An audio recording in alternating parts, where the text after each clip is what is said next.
So welcome everybody to the first of our technology seminar series. For those of you who don't know me, I'm Alex Lemens, the director of our Molecular and Genomics Informatics Core. We also have on the line Pat Soteropoulos, the director of our Genomics Center. And as part of Genomics, she has a lot of different Illumina platforms ranging from the MySeq, the NextSeq, the NovaSeq. And it's fortunate because today we have Illumina here to talk about their different platforms and what we can do with them and a lot of the tips and best practices for them. So just the general housekeeping rules that we'll kind of go by. If you have any questions, just drop it into the chat or the Q&A. The rest of us will be monitoring it and can answer them on the fly, or any questions that are not answered during the talk, we will bring up kind of at the end. And then this also will be posted later onto YouTube, so that way anybody who wants to view this later can view it. But with that, I will turn it over to Jenna and the Illumina team. Great. Hi, everyone. I'm Jenna Bedard. I'm your local field application scientist. I'm actually also based in New Jersey. So I live in Hoboken as of right now, but I would like to introduce you to some of my other Illumina colleagues that are on here as well. So Lisa, you want to start us off? Sure. Hi, everyone. I'm Lisa Berkowitz. I'm part of the New Jersey Illumina team as one of the account managers. And I'm here to help. From here, I'm going to pass it over to Andres. Hi, everyone. I'm Andres Rondon. So I'm the new healthcare territory account manager.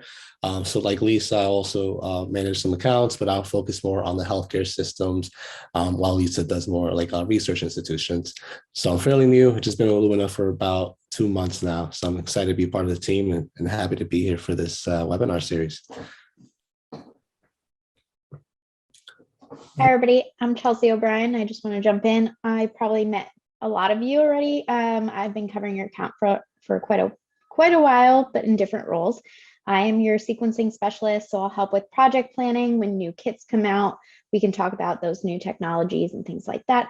Yeah, feel free to contact me anytime. I also live in New Jersey, and I'll work closely with the rest of the team. Awesome.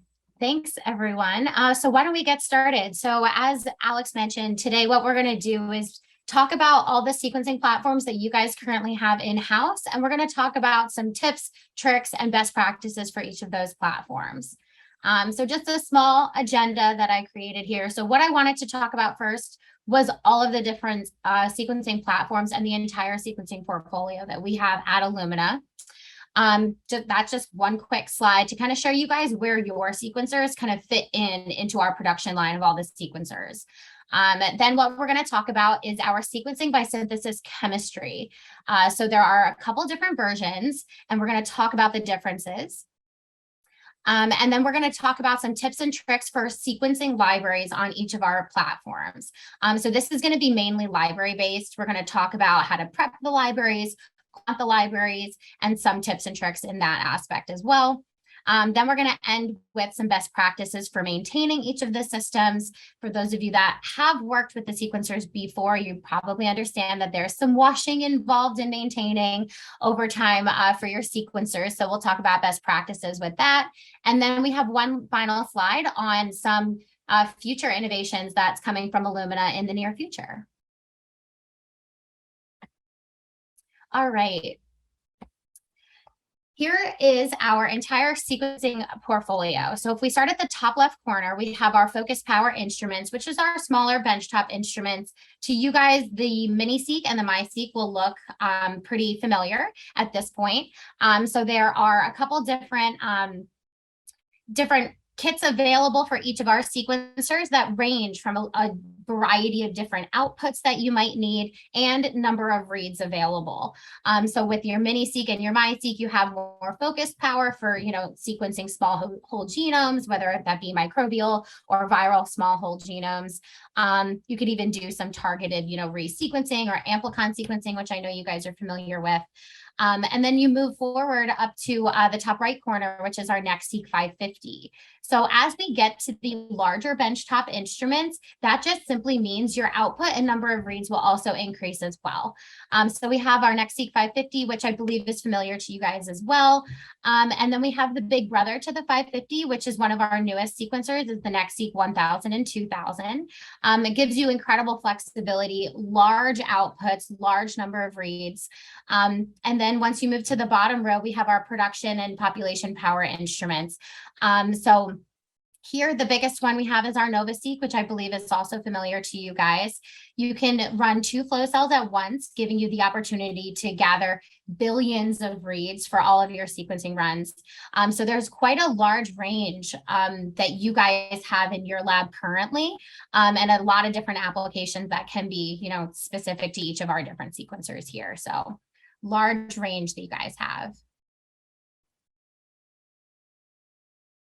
All right, let's jump into the sequencing chemistry. So I mentioned there was different versions, and each version is actually going to be instrument dependent.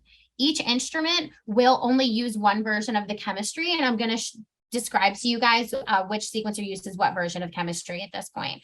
So we have 4-channel, 2-channel, and 1-channel chemistry. We're going to start with 4-channel, which is used by your MySeq. So this was kind of our gold standard and our initial introduction of the sequencing by synthesis chemistry out into the next generation sequencing world. So we started with 4-channel. Can you guys see the whole slide? Let me just minimize that for myself, get that out of the way. All right, so 4-channel sequencing by synthesis chemistry. Each of our 4 DNA bases will emit an intensity of a unique wavelength. Once it's excited, it will emit that specific wavelength intensity. And so what happens at each sequencing cycle, 4 images are captured. And the cluster, depending on which base is being incorporated at that time, it will only emit a signal in one of these 4 channels that are being measured at that point. So 4 different fluorophores being utilized and 4 images happening at each individual cycle. I like this slide a little bit better than that last one because it kind of brings you into this cartoon a little bit to understand what's happening in a step-by-step basis. So as we start here, we have our single-stranded DNA molecule here in blue. Our purple is our read-1 sequencing primer. It's hybridized to our read-1 sequencing primer binding site. And here we've now introduced our 4 fluorescently labeled nucleotides. We also add in there some polymerases to help with the extension and cleavage of the fluorophores towards the end. But at this point, we've introduced our 4 fluorescently labeled nucleotides. In this example, we have our T being incorporated. You can see T has a red fluorophore tagged here. This is just for illustration purposes for training. So as you can see, once it's incorporated, what will happen next is that fluorophore is going to be excited and it's going to emit that unique signal or a unique intensity.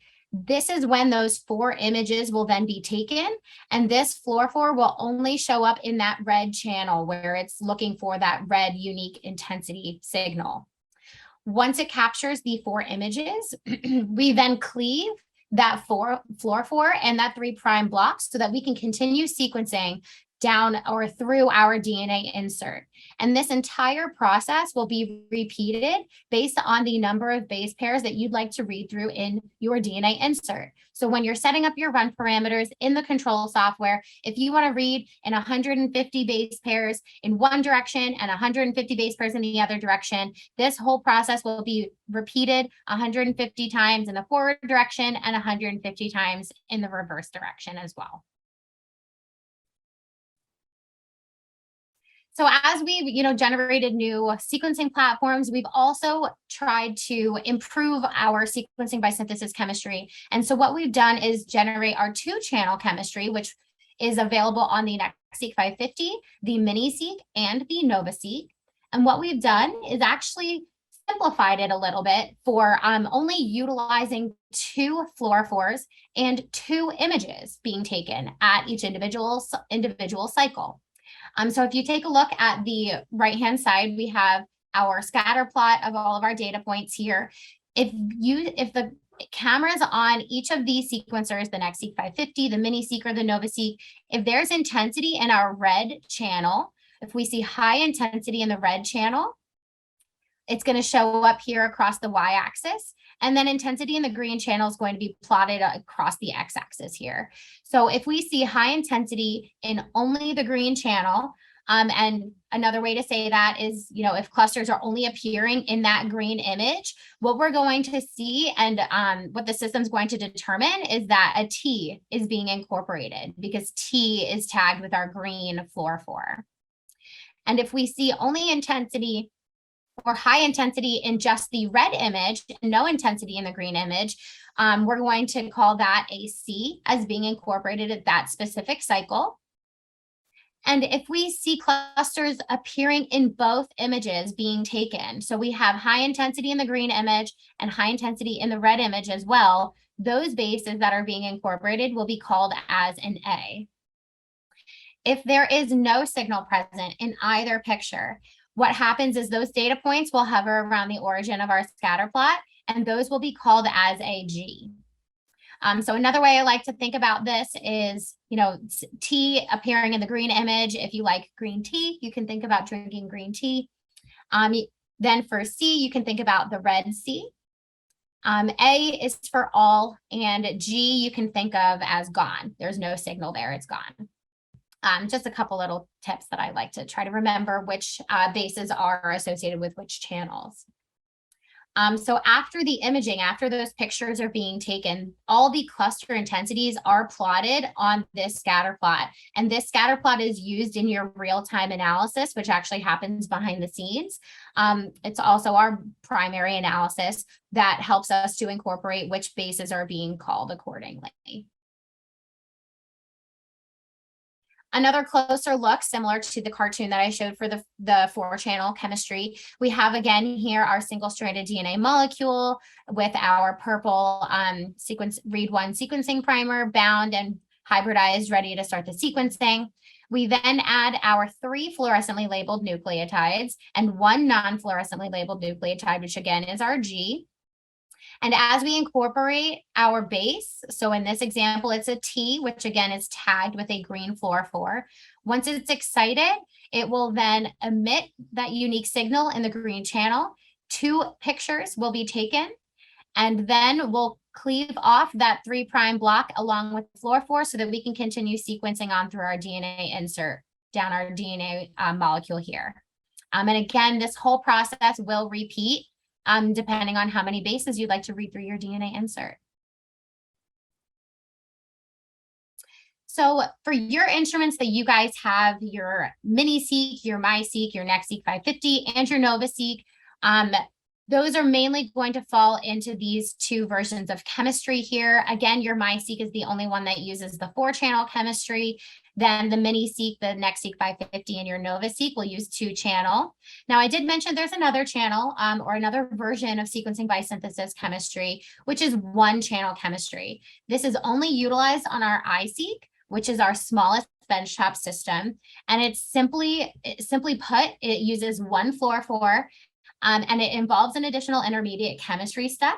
But essentially, this system uses a pattern flow cell with different nanowells fabricated over our CMOS, which is our technology, where we actually remove a fluorophore during this chemistry step and attach it to the other base that it can then be incorporated at that point. But again, this is only going to be utilized for the iSeq. So if there are more questions about this specific version, if we have time at the end, I'd be happy to talk more about it in detail if you guys are interested. But for the platforms that you guys have, you're going to fall into the 4-channel and 2-channel chemistry families over here.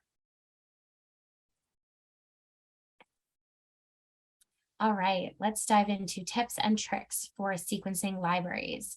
So I really like this slide. Whenever I do trainings, I tend to show this slide at the very beginning, because library preparation is the most critical step in order for successful sequencing.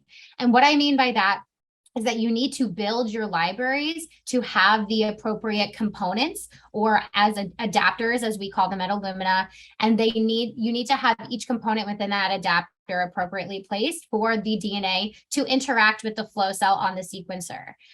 So no matter what library prep or library prep kit you intend to utilize, whether that be an Illumina branded library prep kit, or even if it's a QIAGEN for Illumina or a homebrewed library prep kit, your end goal is always going to be the same. Your end goal is always going to look like this double-stranded DNA molecule here.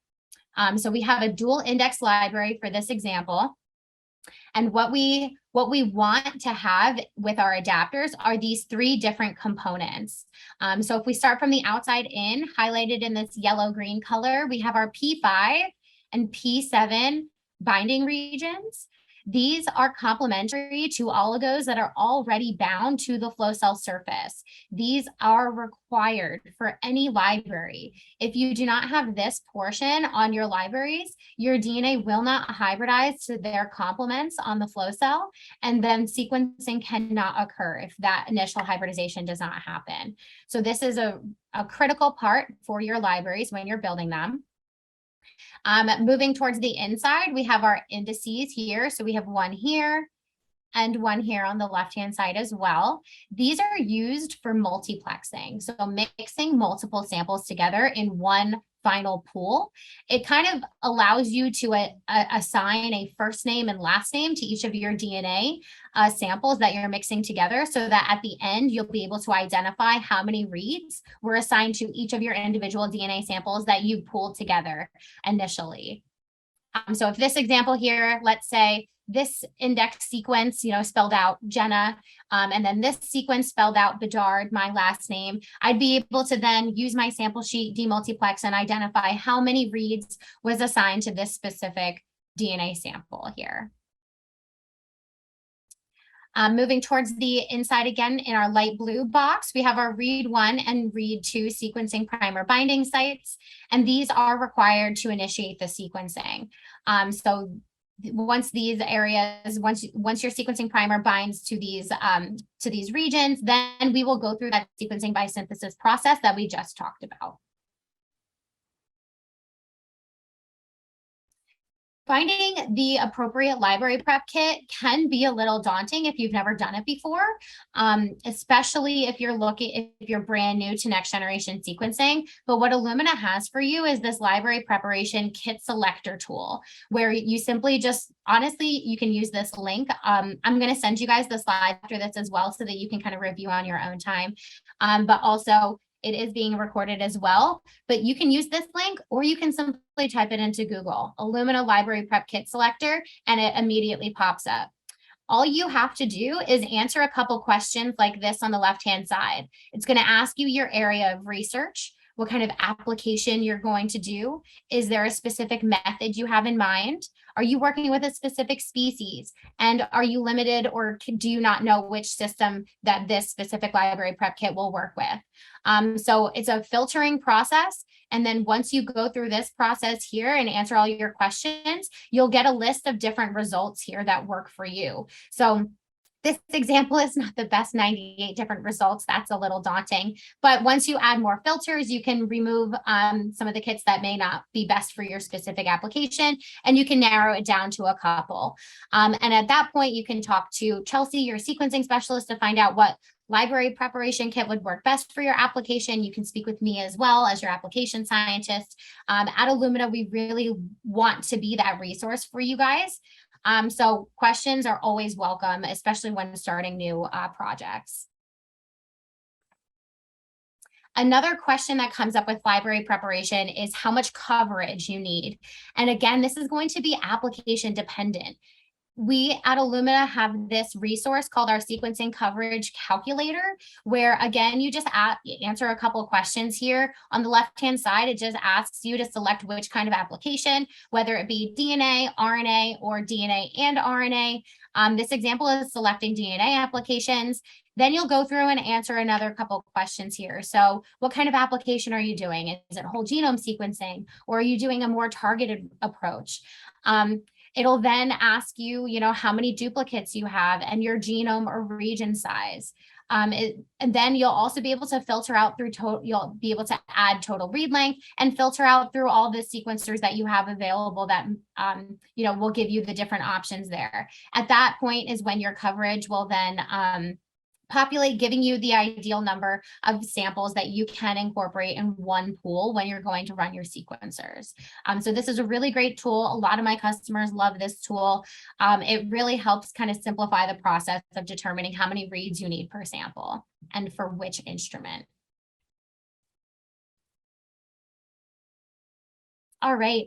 Another big thing about running libraries on sequencers is that we want to make sure that we are quantifying and checking the quality of each of our libraries before we put them on the sequencer. Running the sequencer, you know, capturing all of those metrics, you want to make sure that you can have a successful sequencing run and do all your checks and balances beforehand.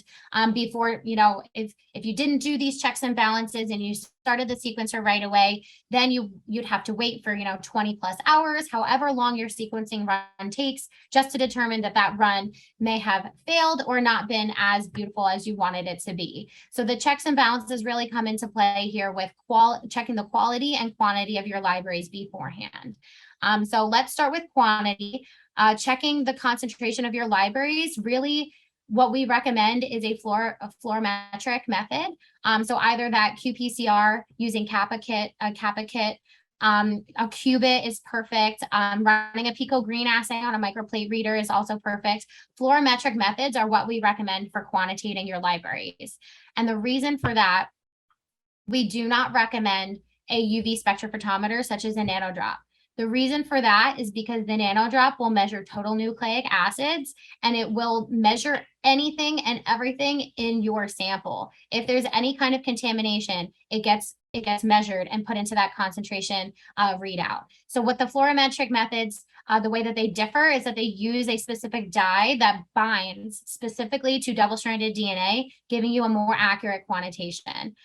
So really important to stick with those fluorometric methods for your checking your quantity. And then we also recommend to check the quality of your libraries. You can do this by using a bioanalyzer, a fragment analyzer, a tape station works as well. What this allows you to see is a trace of the full length of your library where you'll get to actually see the bell curve. And what that helps with is checking the size distribution of your libraries, making sure that you're in the right size range. Especially going through your prep, you'll want to make sure that you check the quality at different checkpoints during your library prep. What this also helps with is you can also check to make sure that there's no contaminants such as adapter dimers present. Adapter dimers, for those of you that don't know, we just talked about adding adapters to our libraries. If there's ever a scenario where your input of DNA is lower than what is available for your adapters to bind to during your library prep process, the adapters can then ligate together and form adapter dimers. These guys are not great for sequencing because they cluster very efficiently, meaning they take up space on your flow cell and they take up that space and they take it away from your libraries. So we don't want to risk that happening, but what you can do is actually check during these library traces using a bioanalyzer or fragment analyzer. The adapter dimers will actually show up around 150 to 200 base pairs, and there'll be a spike, a little bit of a spike right there. And you'll be able to identify if there's any present. If you run into that scenario, we do recommend to just do a simple one-to-one bead cleanup, and you'll be good to go after that. Another great tip for running a bioanalyzer is for our RNA applications. You can check your RIN score, you can check your DV200, especially beforehand when you're, if there's any kind of concern for the quality of your RNA at that point. All right.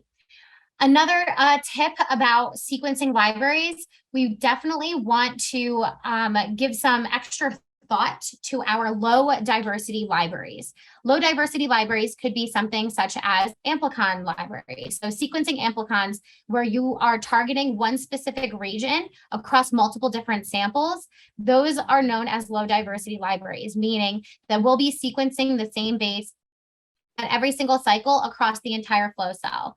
Low diversity pretty much increases. So once you set up a run here, in order to increase the chances for your high quality run, you'll want to make sure that if you already know you're working with low diversity, make sure that you have signal for all 4 of your bases present within the first 4 to 7 cycles.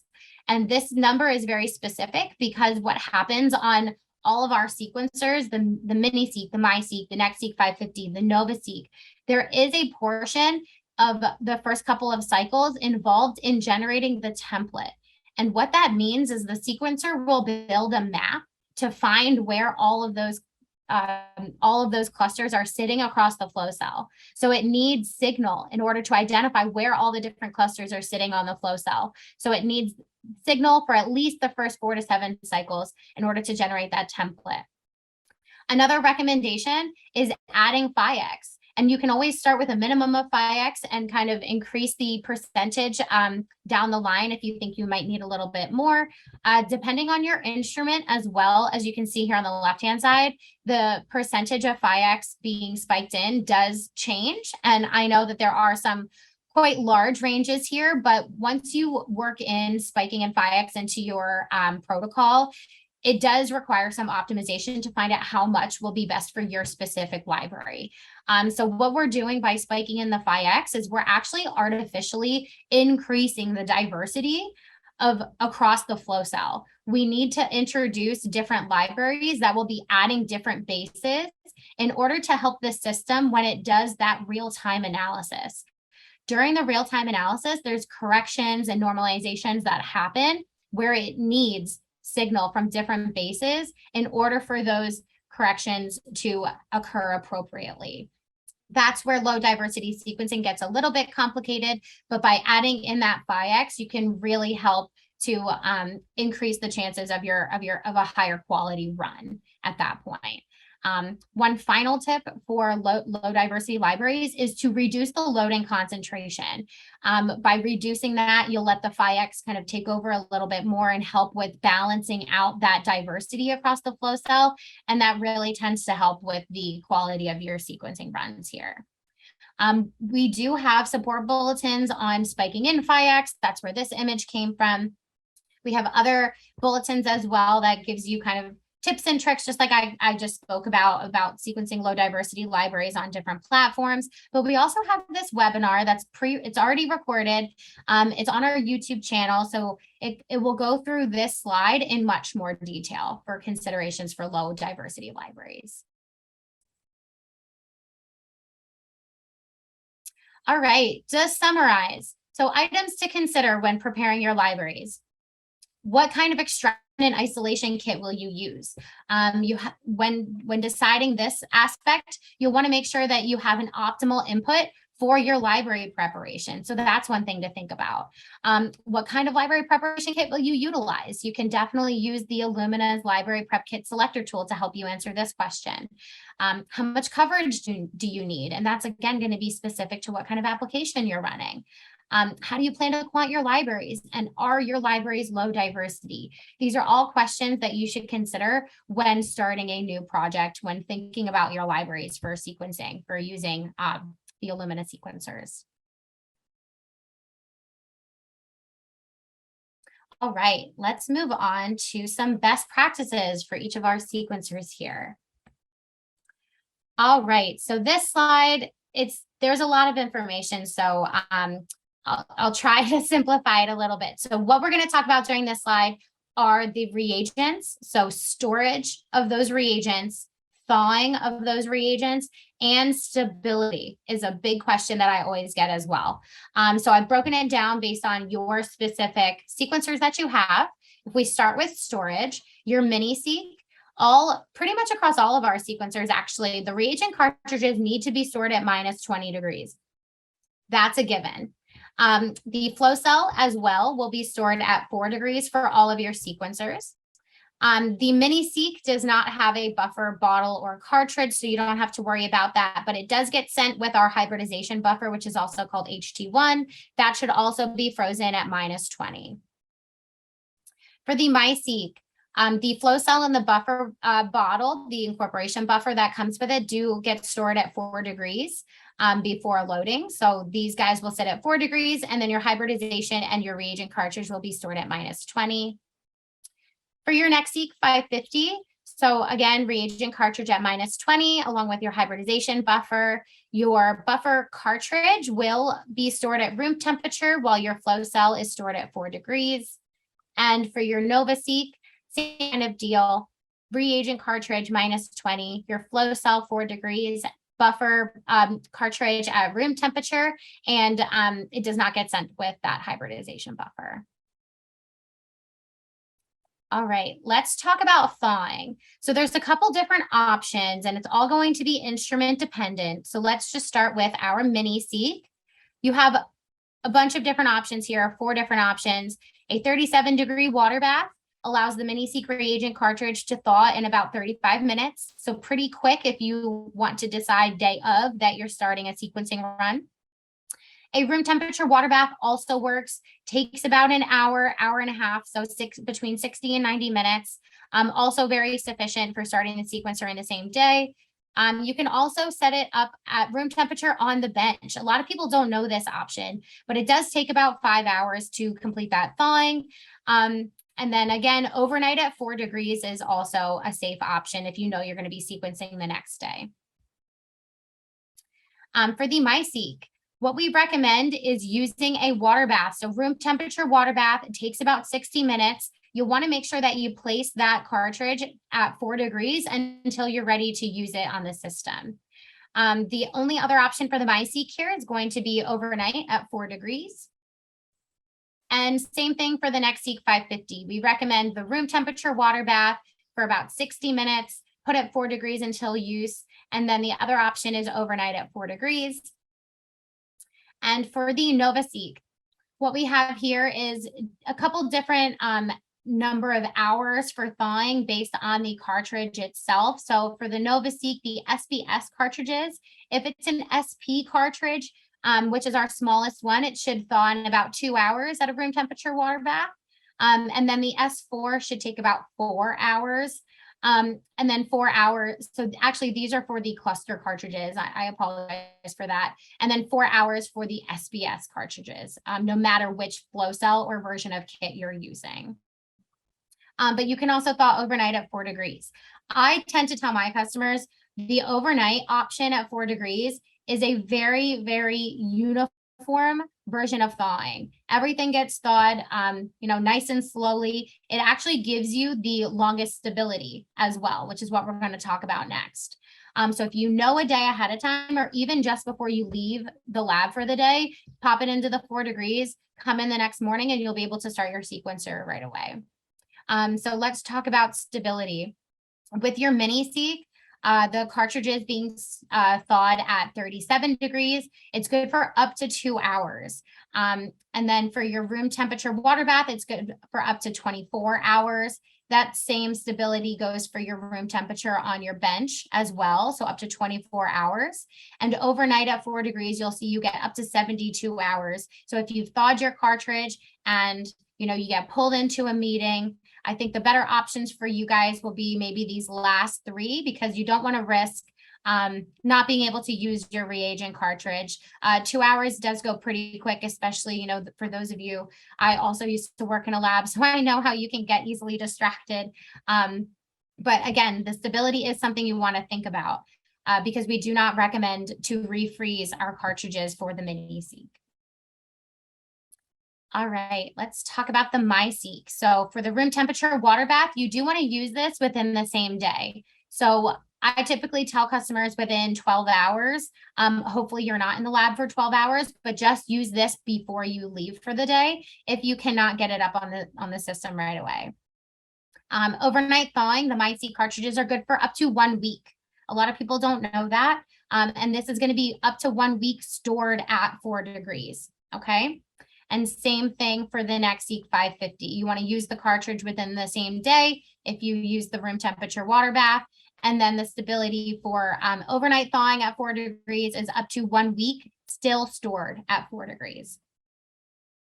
Now the NovaSeqs are a little different. So when you thaw the cartridges at room temperature water bath, they're good for up to 24 hours, being placed at 4 degrees after that room temperature water bath thawing. And then if you thawed overnight at 4 degrees, we do allow for 1 refreeze to happen for the NovaSeq cartridges. So the SBS cartridge and the clustering cartridges that have been thawed overnight at 4 degrees, you are allowed to refreeze them once.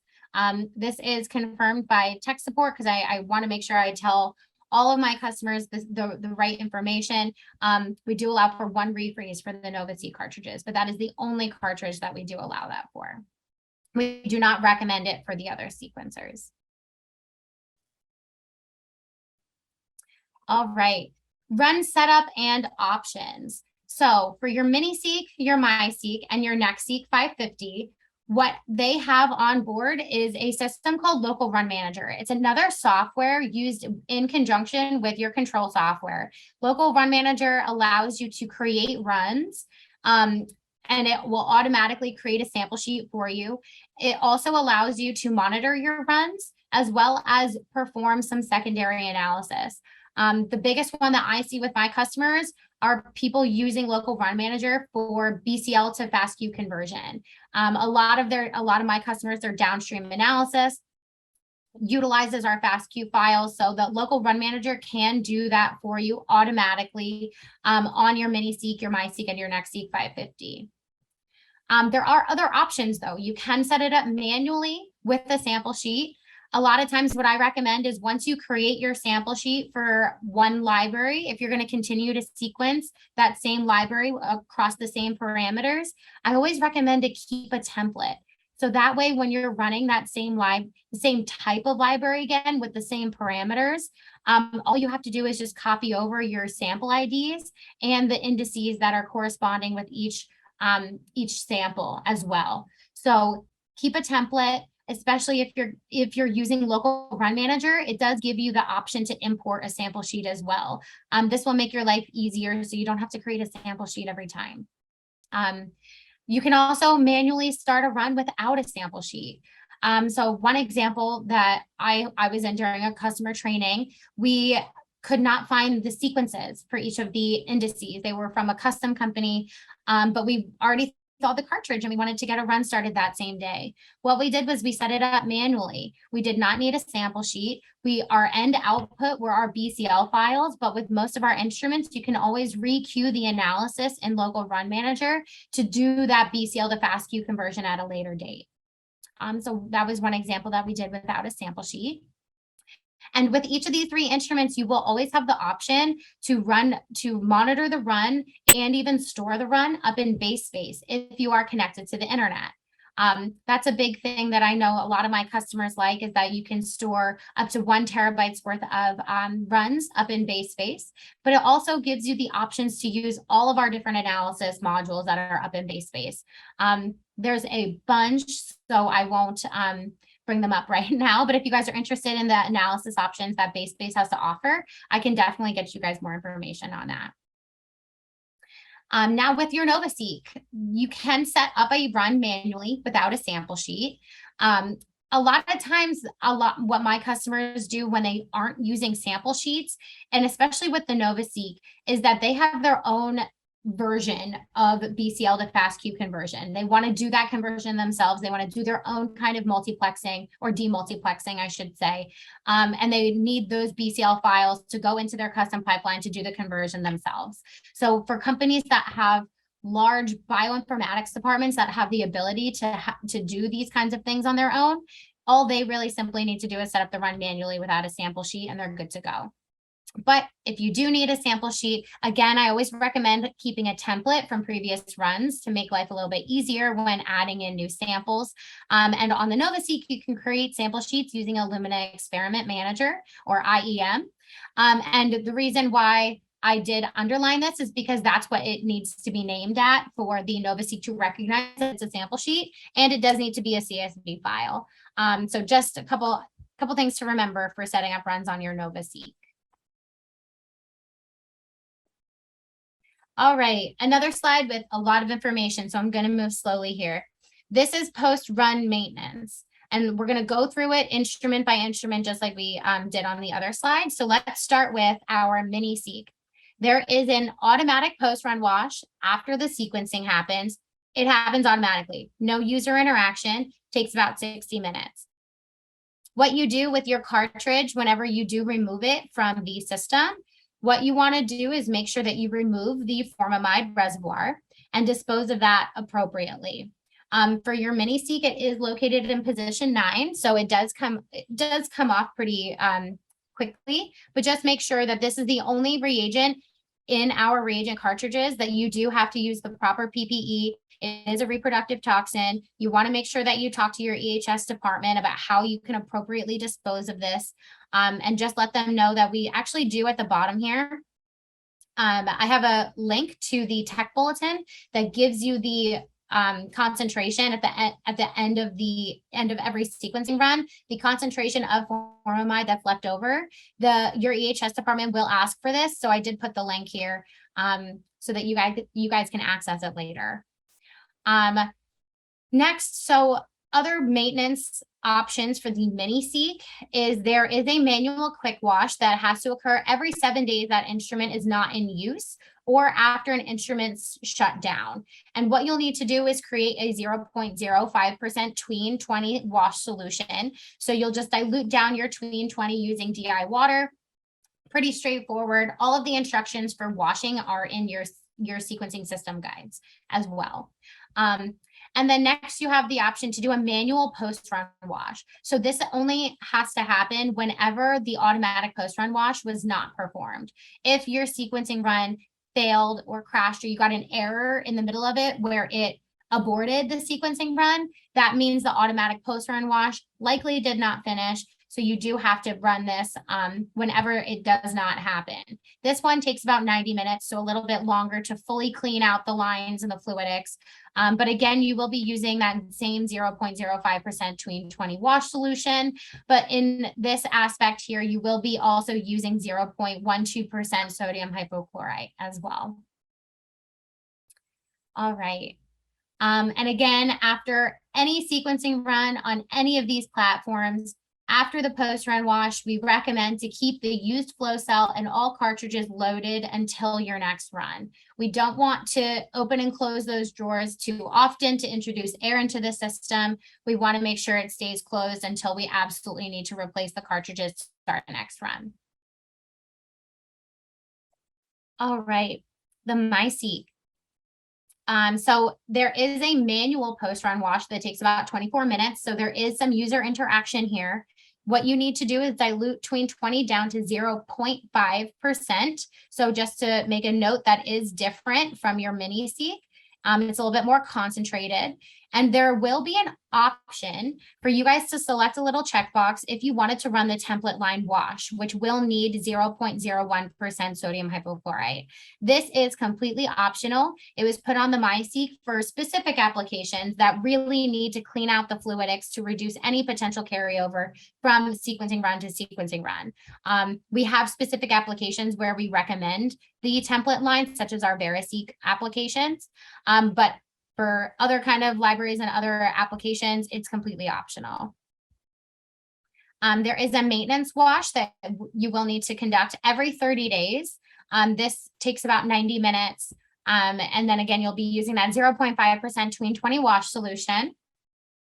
The last option for washing the MySeq is a standby wash. So this is to prepare the system for idle mode. Our recommendation is to put it in idle mode if it's not used in 7 days. This is a good example of what our labs did when COVID first happened. When all the labs got shut down and nobody was allowed in, or very minimal amount of staff was allowed into the lab to use the instruments. A lot of people weren't sequencing that often. We recommended to put the system in standby into idle mode, doing this, excuse me, doing this standby wash. You can get around this if you just simply run your post-run wash after every run, or a quick wash as well. If you don't want to do a quick wash every 7 days, then maybe idle mode is for you if you guys aren't using your systems that frequently. When this system is in idle mode, all you'll have to do is every 30 days, do this standby wash to keep it in idle mode. And then to get it out of idle mode, you do have to do a 120-minute wash to make sure it goes back into active mode for being utilized. All right, the NextSeq 550. This one has an automatic post-run wash, so it takes about 60 minutes. It does have the removable formamide reservoir, so you can dispose of that appropriately. Then there are options for a manual quick wash, which you can perform every 14 days. The instrument is not in use or after a shutdown. This guy is pretty similar to the mini-seq with that 0.05% 20 wash solution. And then you have the option for that manual post-run wash. So when that automatic post-run wash is not performed, you'll want to manually do the post-run wash, which takes about 90 minutes. Just like the mini-seq, you need that 0.05% 20 wash solution, as well as the 0.12% sodium hypochlorite. The one difference between the mini-seq and the NextSeq is that the NextSeq 550 does have an air filter that does need to be changed every 90 days. If you notice your lab is on the dustier side, or if the air isn't, that regulated, if you're noticing dust buildup on the instrument itself, I would check the air filters even before you hit your 90-day mark too, just to be safe. All right, the NovaSeq. So we have our automatic post-run wash on the NovaSeq that takes about 80 minutes. It does have a removable formamide reservoir, and you can again dispose of that appropriately. For the maintenance wash, you do want to do this every 14 days if there has not been an S4 run peak performed. If you are a lab that runs S4s all the time, you may not even have to worry about a maintenance wash. You do have to do a maintenance wash again if your automatic wash was not performed after the sequencing run. So again, if that run was aborted or stopped prematurely, it's going to be that you need to do this maintenance wash manually. And you want to make sure that you empty your large and small waste reservoirs at the beginning of each run, and also check for glass shards on the flow cell stage before loading. I have a great YouTube video if you guys are concerned about how you're cleaning your flow cells or how to check the flow cell stage. I have a great YouTube video I can pass along for you guys. It's 2 minutes, and it gives you all the information you need on how to clean the stage, clean the deck, and clean your flow cell for your NovaSeq loading. All right, let's talk about storage on each of our sequencers here. So ideally, our main recommendation is to not keep data or runs on the sequencers themselves. They are Windows-based, or at least being Windows-based, you might be tempted to keep a handful of runs on the system itself. Our main recommendation is that the data from each of your runs should be sent directly to BaseSpace or a local server or a different network location. The mini-seq can handle a handful of runs, but that's not to say you shouldn't clean it off frequently. Whenever you're doing those maintenance washes, if you set a reminder on your calendar every 30 days to do a maintenance wash on your sequencer, I would also put a reminder to just delete off of the runs that you are finished with your analysis. You're finished, you back them up appropriately, you have them stored elsewhere. Just get those off of the system itself. If there are too many runs, it will slow down your system, and we don't want that to happen. For the MySeq, it has about 653 gigabytes of storage, which is also good for a handful of runs. But again, you want to make sure that you're backing them up elsewhere, and then cleaning them off frequently so that you don't risk slowing down your instrument. The NextSeq 550, so there is enough space for one high output 2x150 base pair run. So one run, essentially one maximum run. Again, you really want to make sure that you're backing up your runs elsewhere to a different server or network location, or even BaseSpace if you have internet capabilities. This is a system that we do not recommend to store items locally, because again, you don't want to risk slowing down your instrument and taking up that space where the compute engine actually needs to be able to hold temporary run folders for each of the runs and all that kind of other stuff that's involved with the primary analysis. The NovaSeq is only intended to hold that temporary run data. So all data storage should be sent to a local server or a different network location. If you have internet capabilities, you can send it up to BaseSpace if you'd like. But again, no runs should be stored on the NovaSeq. You should have another option for storing your data on the NovaSeq. Also, one point here is that this is just something I just ran into that I wanted to just mention. If you are mapping a new server or network location to your NovaSeq, just make sure you don't select the Z drive.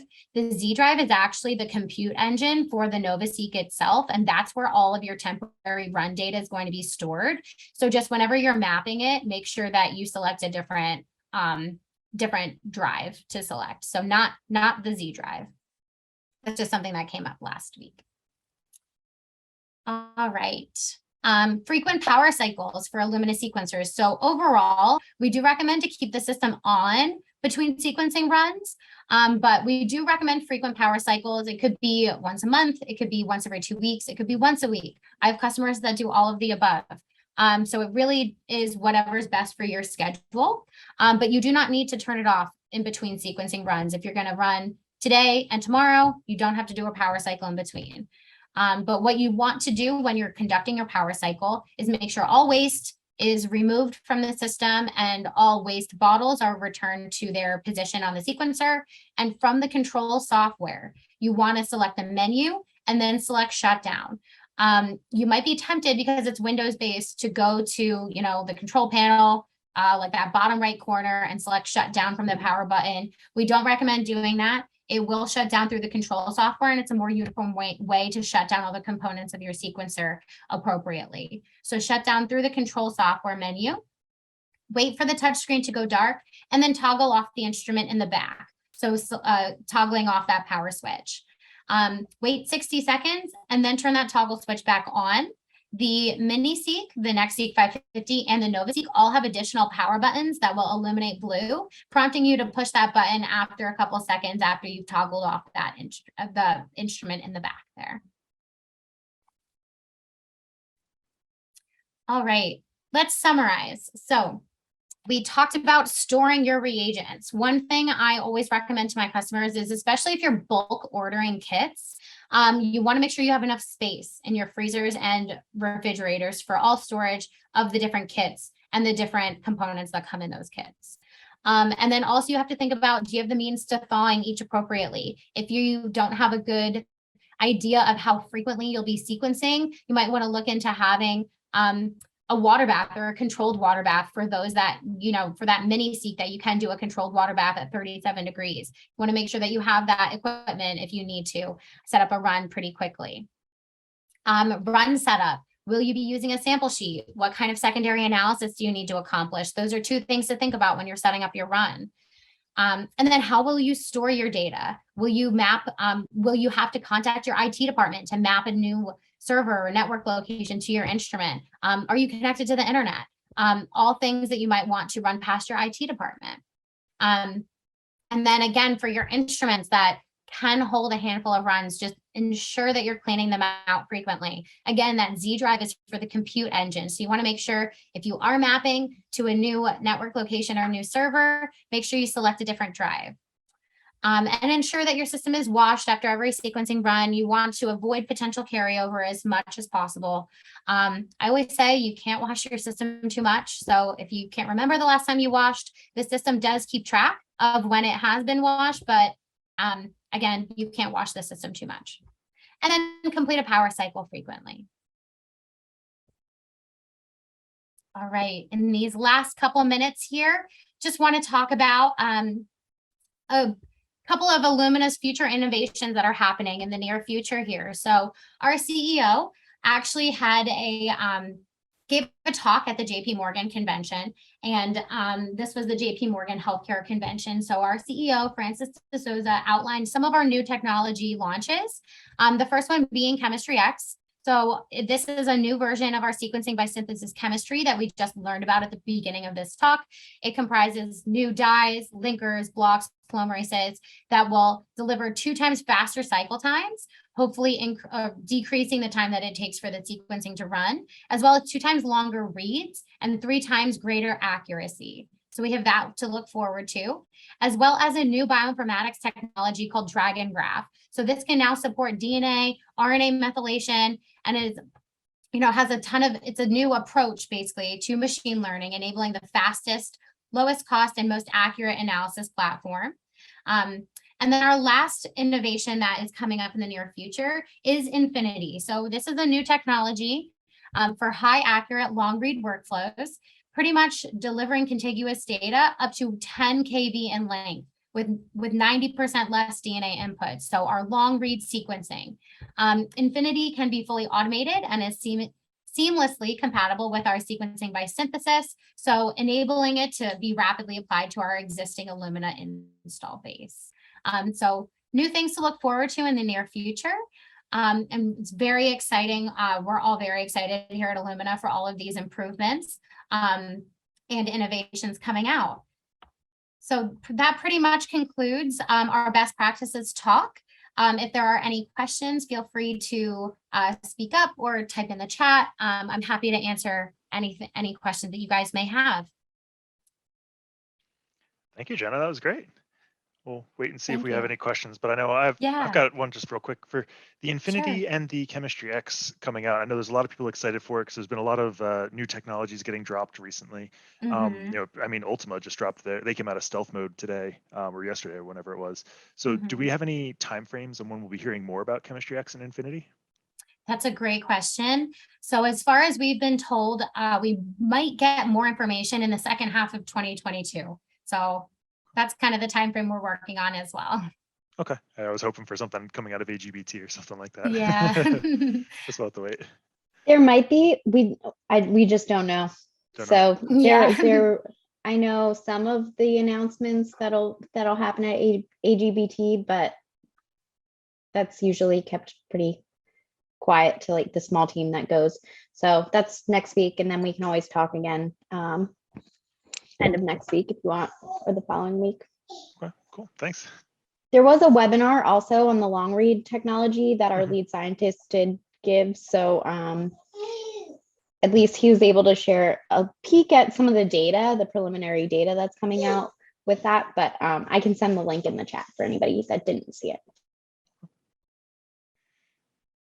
Great. Thanks, Chelsea.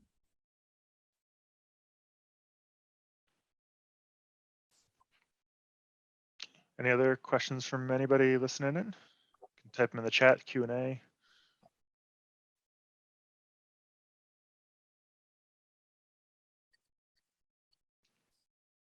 Nothing? Well, okay. Well, I was supposed to say thank you to the Illumina team for joining and presenting everything today. It was a great presentation. Definitely touched on a lot of things that were good to remind us and learn some new things. And looking forward to see the new innovations that are coming out. Hopefully we hear more coming soon. So thank you, everybody, and thank you, Great. everyone, for listening. Sorry. Thanks, everyone. Thanks, Jenna. Thank you. Yeah, thanks for Have a having great day, us. everybody. See you.